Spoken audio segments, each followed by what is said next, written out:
Okay, so welcome to some more Age of Empires action. Okay, so for this one it's a 2v2, very unorthodox sort of casual game. 2v2 randoms. I pick the Byzantines, he's got the Mayans. We're up against the Saracens over here and the Goths.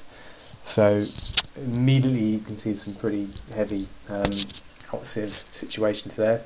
Goths versus Byzantines is horrible. And the Saracens are really good at countering cavalry, and they don't have any cavalry. So just a quick look on the map. Nice gold at the back there. That's pretty awkward, but not too bad that I can get around to it. These trees in the way make it interesting to see where the attack's going to come from. He's got a nice open base. Nice gold over there. That's a bit annoying. Saracens map's lovely. That's the best one of the lot, I think. And this one's a little bit hemmed in, makes it a bit awkward to build. So I think the main point of this game is to watch some double action here from this guy. Now, often a double in a 2v2 is really useful, but you need to be careful that you're not going to get pushed. The Byzantines have a really strong push. I have a really awful start here, so you can laugh at this, because basically at the start of the game you don't know exactly who you're opposite. So I'm thinking I'm either going to be Saracens or I'm going to be against the Goths. So if I go stable opening, I'm in trouble. I do have cheap camels, but if I go barracks opening, then I've got that aspect covered and I can pump out the champs against the Goth if he turns up. That was the idea anyway. So send the scout, he's Goths. So now I'm thinking, right, okay, well I need to start protecting from this inevitable rush. I don't know what that was. So I thought, oh, I'll build a castle there, brilliant. And then immediately after I did that, this villager came out here and ruined my day. I hope she dies. It's just ruined everything. So I had a terrible start here. I had to go and bank in my TC. Just trying to get this castle going. I think I did lose a villager. Oh no, just keep him safe. Yeah. So I didn't lose a villager, but now everything's ruined. So these guys go and start building here. Go off of here. So I'm like, okay, we'll build here, and then HD lag makes them build there. It's just the worst thing that happened. And then the horse comes out there as well. Yeah. Had an absolute mare. So okay, while we're doing that, I'm seeing the Huskar flood coming in, and I'm thinking, oh great, that was poorly timed, and I've only just got my castle up. I need to be really careful here. So I need to protect my villagers and make sure they don't get swamped out. These guys are at big risk. I should really have put a castle there straight away, but so I'm looking over here and I'm seeing that he's reasonable start. A bit slow for mines, but I've saved my villagers here. And the aim is to try and, see he's got in there, that's the problem. The aim was to try and funnel them away from these guys, but that's failed, so I've had to think about that. These guys are safe now though, so they're able to build that castle. It's an exercise in trying to lose as few villages as possible. So while I'm doing this, I'm thinking, well, I'm in trouble. I'm getting pinned here, he's not flooding me, it means he's massing, and he's going to swamp me. Yeah, awful pickle. But then I see he comes over here. Now, in lots of games this is a killer move. He'll be in trouble now. I've seen lots of players give up when they see this sort of thing coming in. Huskars against Eagle Warriors is horrible. Not a great position for him to be in there. He's caught me out a little bit with my bad start. So, fear not when these sort of things happen, because what he's doing is, the Goths need the advantage of numbers. And I've got, I made another mistake here. Really bad game for me. I've got the advantage of stronger units. We'll speed it up a little bit to show you. So he's flooding in here. He's got an awful long way to go. So he's losing the value of his attack. So now I know that I'm going to be running into Halbs in a minute, because he's seen me go stable, so I'm thinking, well, it's best that they go over here to fight these Huskars. So I send them. Conscious of the fact that I'm up against the Saracens. So if I keep his house builders safe, he can boom out. So anyway, my plan is to get as many cataphracts going as possible with the siege. Rams coming in with the push.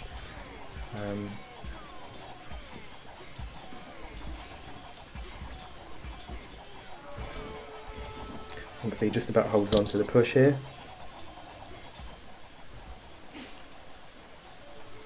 This guy's now coming in with his halberdiers. The problem is that he's sent Huskars now against cataphracts, which is, yeah, not very pretty. Did I lose a single one there? Maybe one. And I've got the champions coming in as well here. I'm not sure what's going on there.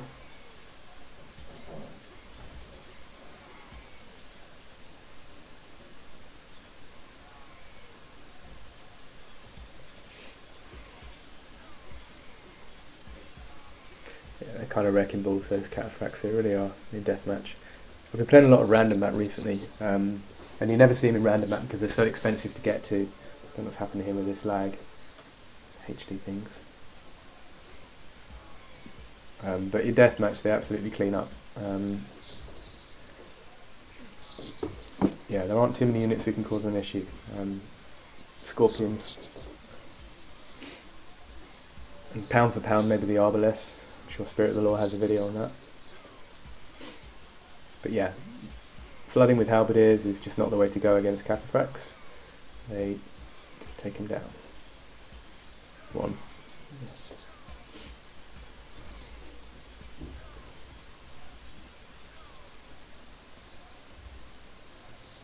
So yellow's held really well there. This is just a lesson into not use your advantage of being the Goths by running all the way across the map. See, I thought I could pressure his gold here, but I didn't get away with it. I don't know how he saw that actually. Oh, I was lucky. Oh. Who's that dude? I did not notice that. How did he break through? Oh, that must have been why.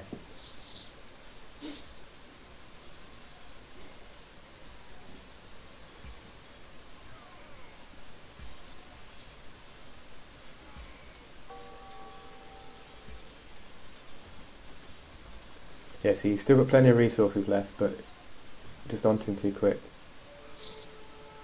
Didn't even know he was there. That's quite funny.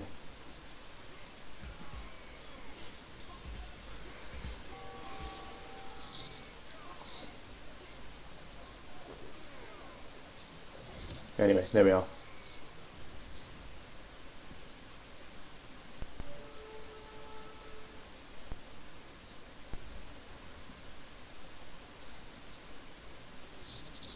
Okay, so what do we have here? We have a 4-player Green Arabia. So I am the Chinese. This guy, Somnia Sato, is the Japanese. We've got Westbrook, who's the Mongols. And Vikings over here, up against the Franks. The Aztecs. Oh, it's our buddy again. The Byzantines. And the Teutons. So, classic civs there. Teutons and Byzantines. Aztecs in pocket, which isn't normally the best, but you've got Frank on the flank against the Vikings, so that's a very important matchup. The Mongol in the pocket is nice. I'd rather be on the flank here with the Chinese, fast village. And the Japanese is just a terrible civ, really, in deathmatch, sorry. So okay, I'm going in heavy against the Teuton.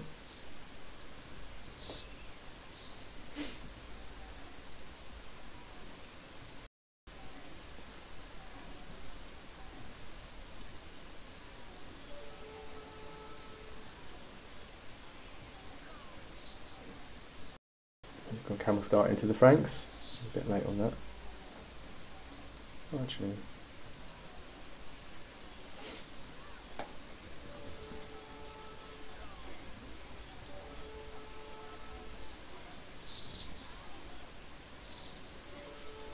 Oh. I often wonder if I missed his last villager. Let's see. Yeah, is that the one?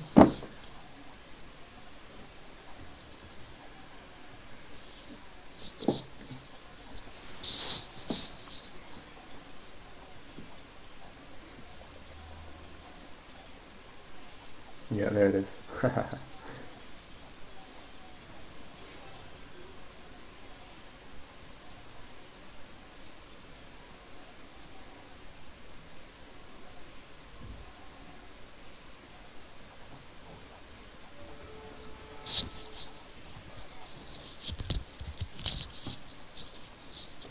Okay, so We rushed into Grey there, done quite a lot of damage. Probably taken quite a lot of his gold off of him. Sort of. 28. Got the 85 there. So I got pushed back a little bit here by the counter push from all three of them. He's yep, he's chilling out.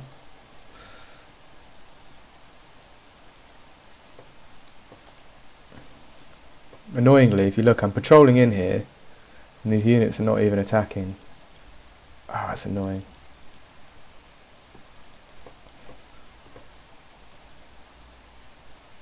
Oh, how annoying is that? Just wasted them all, not attacking. I wonder why this bit of the push was quite weak. Anyway, I don't know why the Teutons are building cavalry archers. It's pretty weird.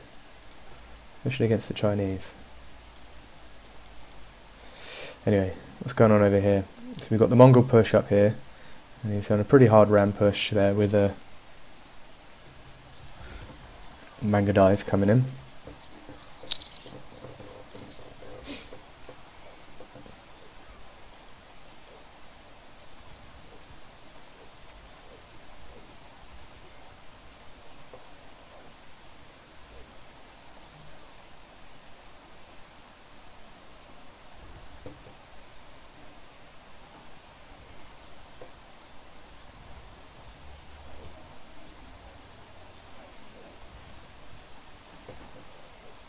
So the main advantage of the Chinese is that start that they do. You can just get some camels pumping out straight away. They're not the best in the world, but they're very fast and they get into the opponent's base. If you open up against a Paladin Civ, you can really do damage with the camels coming in, because the Chokunus are excellent at taking out the anti-camel units, so your halberdiers, etc., and your archers. And you can follow up with scorpions as well, which are strong, with a big ram push to finish. Is a really nice way to play the Chinese. Where it falls down is where it runs into these bad boys here. The Chinese really struggle conquering heavy siege civs, so the Koreans, your Celts, the Mongols as well. They're pretty bad against the Mongols. I'd say the Koreans just completely crushed them. The war wagons useful against the Chokinu as well.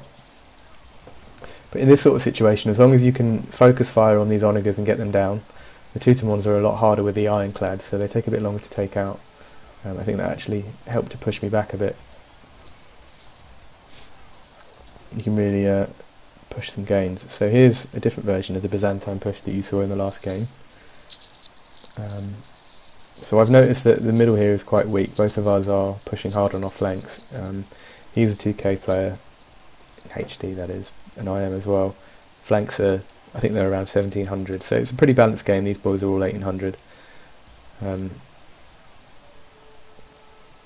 So yeah, we spotted him coming in here to raid, which is a good move by Grey to split the middle. I have a pretty vulnerable economy here. Should have maybe put it further back, but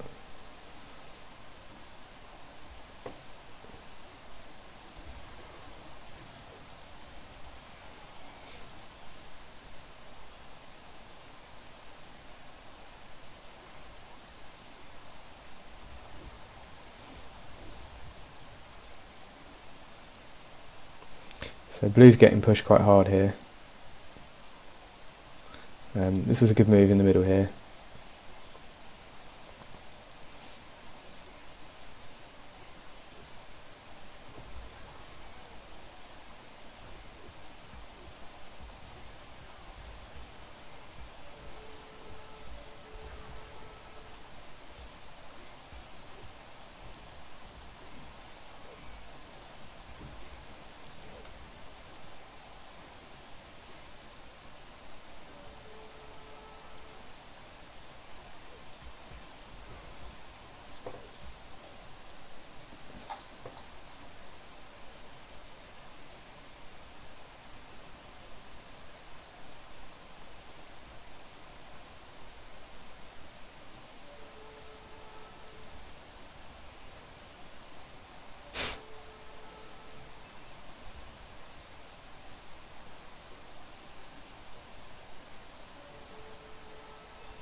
So for over here, I've deliberately taken this corner just so they can't run a lateral trade unit route across. It's just an annoying way for them to use units to try and... So he's tried to come and secure that, thinking that maybe there'll be something over there. He didn't realise there's going to be a whole castle. So now he runs into my camels, which is nice and... not exactly sure what that's going to do.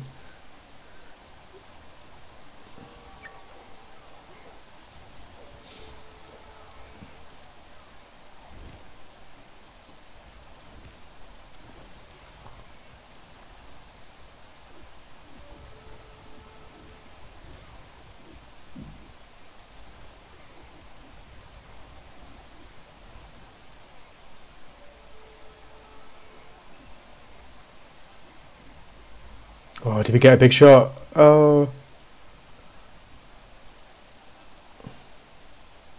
Oh no. Ruined the chance of a great shot.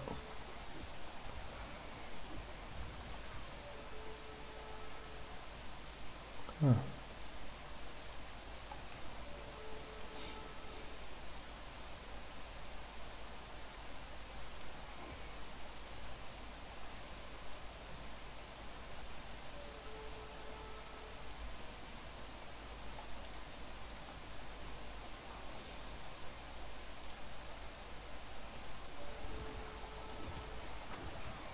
So I'm sitting here at max pop. I often look around in these sort of recorded games and I see, you know, situations where people are sitting there on maximum pop with loads of resources. If you've got it, get rid of it. I should have got rid of that food. But I suppose I am shipping units quite a lot here. I'm just seeing that he's got a big push coming. So I'm just feeding him essentially, just letting him build up. Onagas and Mangadais are just a superb combination anyway, so